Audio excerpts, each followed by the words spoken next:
Thank you guys. I just want to go ahead and thank Clear Skies Ahead for having me and giving me the opportunity to share my story. I'm currently working through my private pilot's license, and I would say that my journey becoming pilot is not the normal one for the majority of people. I was diagnosed with severe depression, ADHD, and anxiety when I was around 12, 13 years old, and it's something that I knew almost immediately was wrong. I started isolating myself. I lost motivation to pretty much do anything that I used to enjoy. And it started even manifesting itself in physical ways. The best way I could probably describe it is kind of like I was carrying around a cannonball inside of my chest, just constant pressure and pain from it. And that went on for many years. There were many moments of glimmers of hope when I would move on to a new medication and it would work for a little bit. But oftentimes, as soon as it came and on and worked, it would go away. And then I would be cast back down to darkness again. I lived in a world without color, and I spent a lot of time and a lot of work to get better. I've been on dozens of different medications. I've spent hours in with my doctor in the office. My battle with depression felt like a never-ending journey where I'd just be caught in kind of like the waves. I would go up for air, there'd be sunshine, and then the next thing I know, I'd be cast back under again.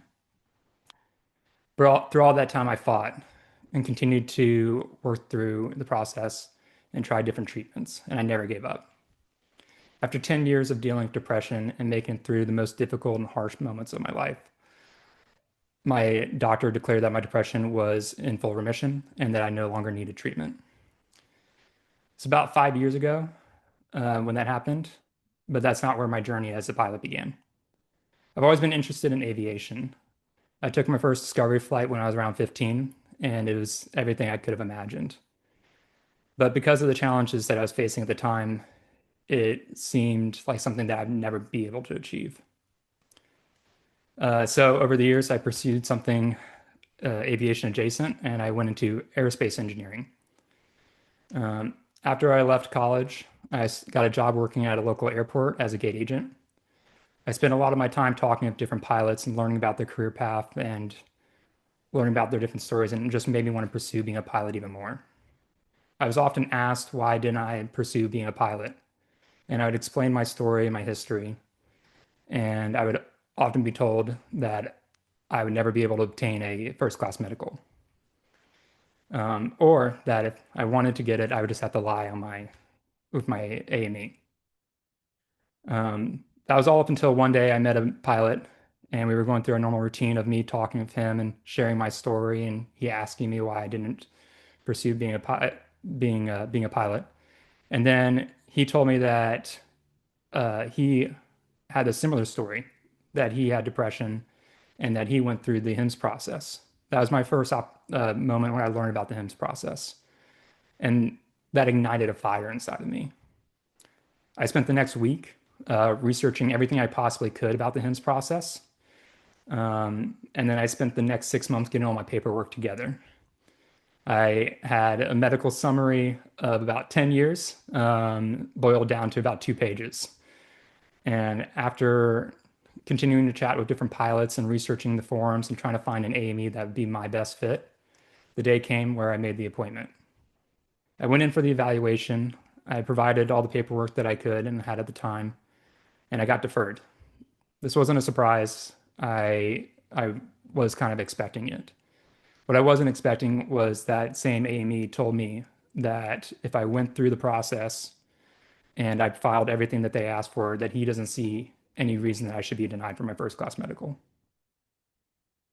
That was a moment that was incredibly relieving because it's one thing having a pilot or a friend or a family member tell you that you're good and that you should be able to get through. It's another having an aviation medical professor or professional tell you that you'll get through. So I then spent the next 10 months working through the process.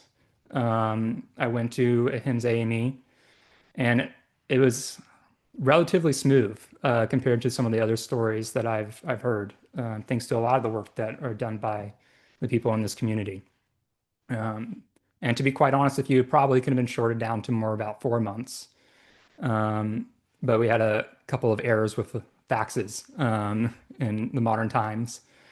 But once I got all my paperwork in, I was checking every single day, just waiting for the denial approval letter.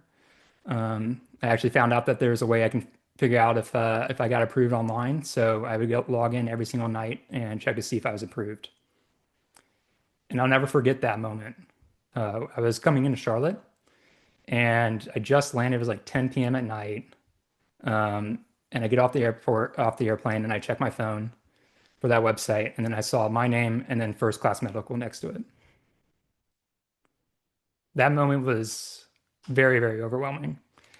I broke down in tears in the middle of the Charlotte airport. Um, Still get emotional thinking about it. It was something that I never thought I would ever achieve.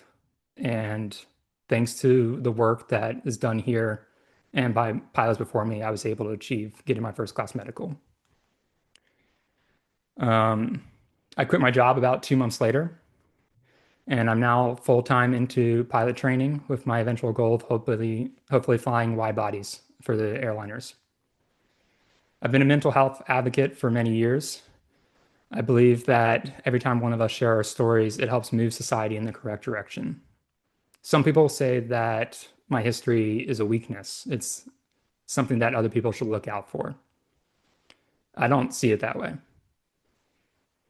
While my life has not been the easiest, and that time was incredibly difficult and something I would not wish upon anyone, it is something that I would never trade. The tools that I gained along those times were are some of the most valuable tools. I can now share my story with others and have it affect people in ways I never thought would ever be possible. I've had people come up to me, tell me that sharing my story inspired them to get the help that they needed. I've had pilots come up to me after hearing my story and tell them that they are now going to be seeking um, help for issues that they're having or be truthful on their medical because they're no longer afraid of the stigma of mental health. It's so interesting because when I was going through it, I felt so alone. Um, but after being with this group and seeing that the progress that we made, it's no longer that way. My hope is that one day that these conversations will normalize mental health in a way that people do not feel shame speaking about the struggles that they're going through. I never thought I would be a pilot. Um, and it wasn't until another pilot shared his story with me that I started my journey in becoming a pilot. You're not alone in this fight. Groups like this are the best of society. There's so many people and so many of us in aviation who are not getting the help that they need or not being honest about their history. And even though they no longer need treatment, they're still scared to tell the truth. And but I've seen the change. I think all of us have seen the change of how quicker and easier it is to get through this process. I had severe depression for 10 years. I've been on dozens of different medications, and I still walked away with not only a medical, but I didn't even get a special issuance. I walked away with a full first class medical. That way, the way it used to be isn't the way that it is now. So don't be afraid to speak up. Don't be afraid to share your story, because as long as you get the help that you need and you work through the process, you'll be back in the skies in no time. Thank you.